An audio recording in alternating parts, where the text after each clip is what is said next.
Bonjour à tous et aujourd'hui on se retrouve pour une nouvelle biographie, celle d'un homme politique britannique. Il s'agit de Winston Churchill, surnommé le Lion. Il est né le 30 novembre 1874 à Woodstock, dans l'une des propriétés de campagne les plus luxueuses de l'Angleterre, Blenheim Palace. Son père, lui, est un membre de la noblesse. Élève médiocre à la santé fragile, il sera coupé de sa famille et ira dans une école loin de chez lui. Ses parents ne se bousculeront pas pour l'aider et le laisseront avec peu de moyens se débrouiller. Il échouera une première fois à la porte de l'école militaire de Sandhurst avant d'être admis au concours en 1893. Après ce concours, il sera envoyé en Inde, puis au Soudan. Il traversera les colonies britanniques, ce qui lui permettra de montrer son caractère et qu'il aime être au premier plan. Après une carrière militaire, il deviendra journaliste au Morning Post, journaliste militaire. Il ira notamment couvrir la guerre des Boers, où il sera fait prisonnier lorsque son train déraillera.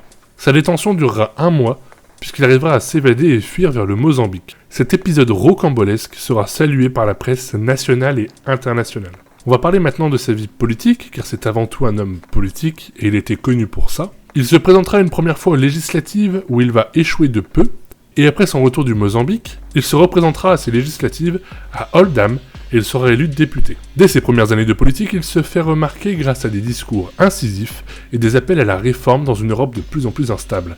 Nous sommes un petit peu avant la Première Guerre mondiale. Il sera déçu par le parti conservateur et il rejoindra les libéraux en 1904, après un passage comme sous-secrétaire d'État aux colonies.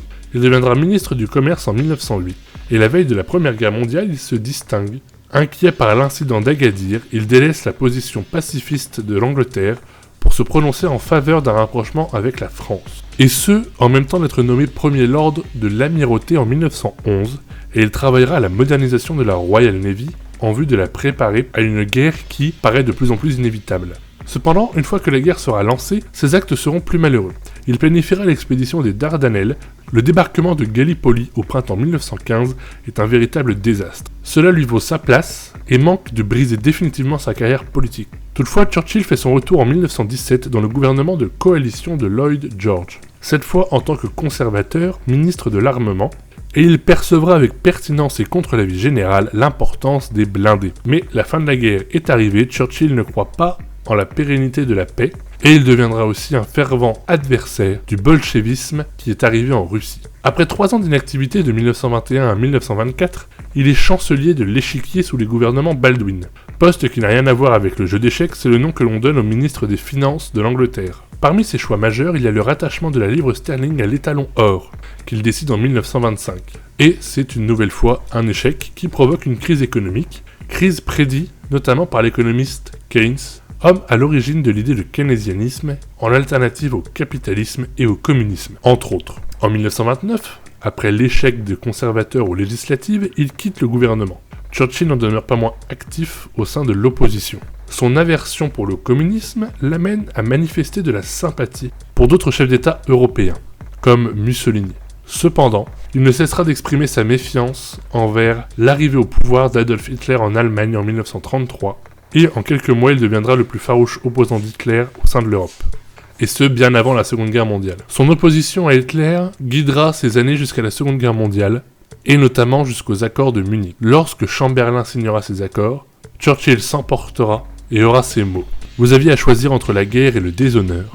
Vous avez choisi le déshonneur et vous aurez la guerre. » Face à l'incompréhension de ses patriotes, les événements lui donneront bientôt raison. Le 3 septembre 1939, 3 jours après l'invasion de la Pologne, le Royaume-Uni et la France déclarent la guerre à l'Allemagne. Les prédictions de Churchill prennent forme, Chamberlain le nomme alors Premier Lord de l'Amirauté, poste qu'il a déjà occupé. Il mettra sur pied un plan d'attaque en Norvège en coopération avec la France. Lancé début avril 1940, ce nouveau débarquement est encore un désastre. Notamment la bataille de Narvik, l'événement rappelle cruellement celle des Dardanelles. Cependant, incarnant de plus en plus la lutte contre le nazisme, Churchill ne perd pas sa popularité, au contraire, et ce sera Chamberlain qui endossera la responsabilité de l'échec.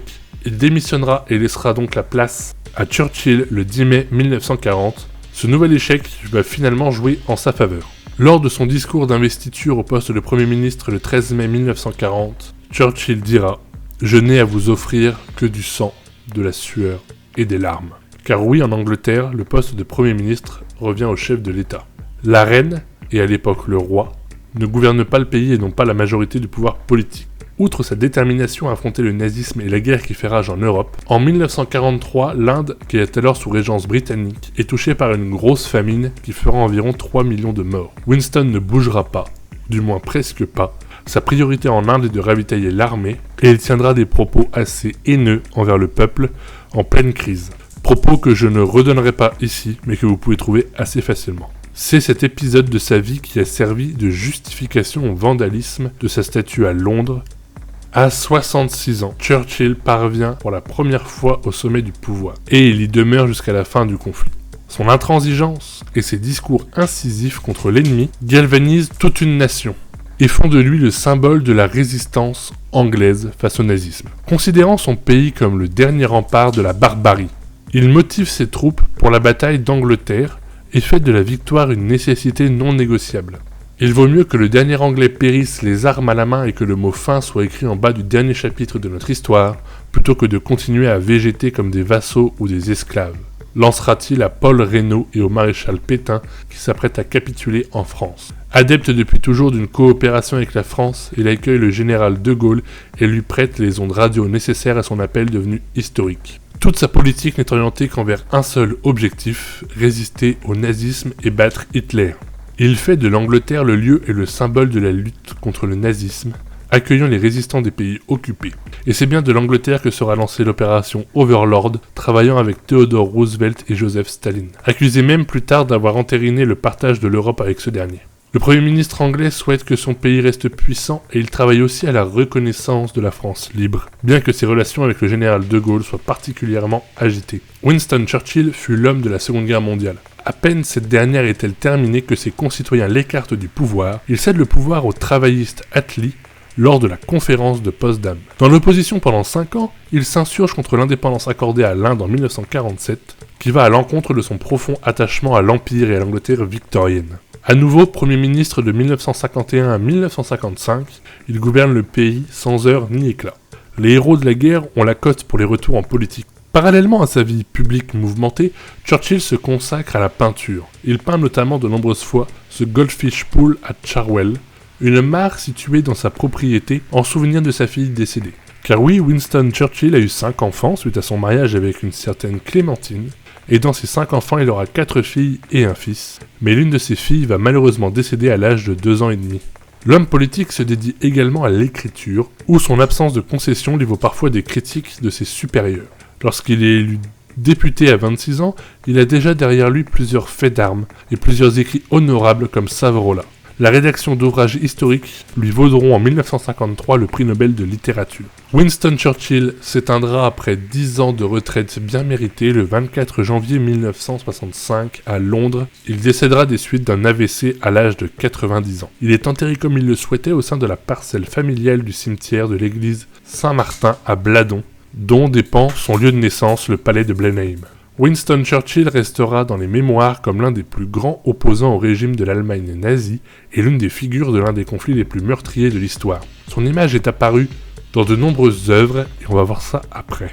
Au fil des années, une figure historique paraît souvent plus sage qu'elle ne l'est réellement, surtout lorsqu'il fait partie du camp des gagnants. Il est important de garder à l'esprit que dans l'histoire, rien n'est blanc ou noir, mais que ce ne sont que des nuances de gris. Cela explique pourquoi aujourd'hui certains le considèrent comme un héros inspirant et d'autres comme un colonialiste sans cœur. Et revenons plus précisément sur sa présence dans la culture et la pop culture. L'image de Churchill sur les écrans a été beaucoup de fois utilisée.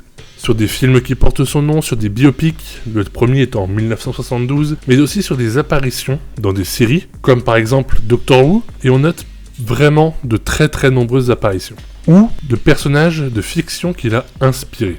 Ou encore des fois où il a été cité dans des œuvres. Bref, malgré ces nombreuses controverses, que ce soit sur l'Inde ou sur plein d'autres sujets, Churchill reste une personne inspirante, notamment en Angleterre, où il a été plusieurs années de suite le personnage le plus inspirant pour les Anglais, mais aussi dans le reste du monde, de par son rôle dans cette Seconde Guerre mondiale si marquante. C'est tout pour cette vidéo, n'hésite pas à liker, t'abonner, partager, et moi je te dis à la prochaine.